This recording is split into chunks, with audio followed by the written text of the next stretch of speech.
Како што е познато во јавноста, кризниот штаб против референдумот кој води кампања под слоганот Македонија бойкотира, за референдумското гласање определи 1646 наблюдувачи кои се надвор пред избирачките места на законски определена оддалеченост, кои ја бележат на соодветни листови со црти само излезеноста на гласачите.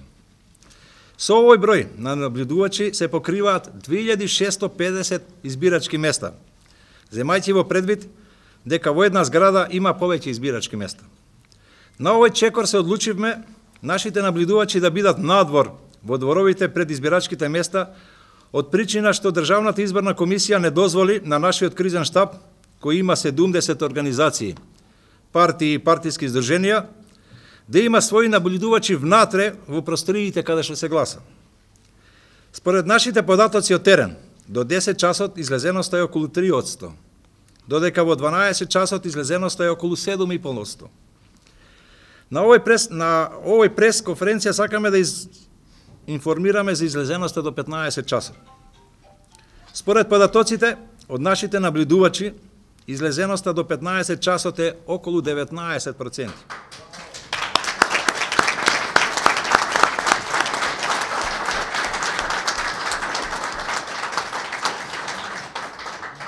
Значи, уште сега можеме да кажеме дека референдумот нема да успее.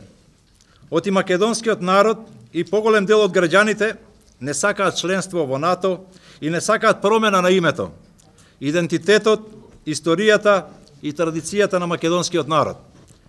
Истовремено, добивме информации дека во штабот на марионетската влада има вистинска паника од слабата излезеност и дека се прави очајнички обид да се сменат работите во последен момент.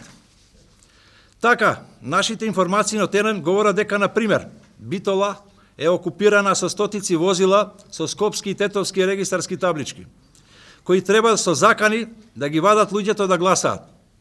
Во Струмица, во така нареченото Ѓупско мало, каде живеат околу 5000 луѓе, масовно се врши подкуп на гласачите роми за да излезат да гласаат. Во Шуто Оризари масовно се агитира, иако е молк, и масовно се носат луѓето во групи на гласање.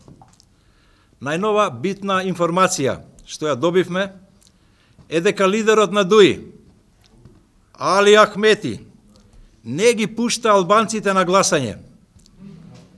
И во моментот на средба е со Заев, врши пазарење за нешто многу крупно, најверојатно за кандидат председател албанец на скорешните председателски избори, за возврат да нареди масовно полнење на кутиите во последните 3 часа од гласањето во општините со доминантно албанско население. Меѓутоа, џабе се сите притисоци и незаконски действија на марионетската власт.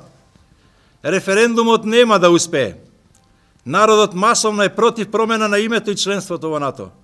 Македонија победува. Македонија на македонците.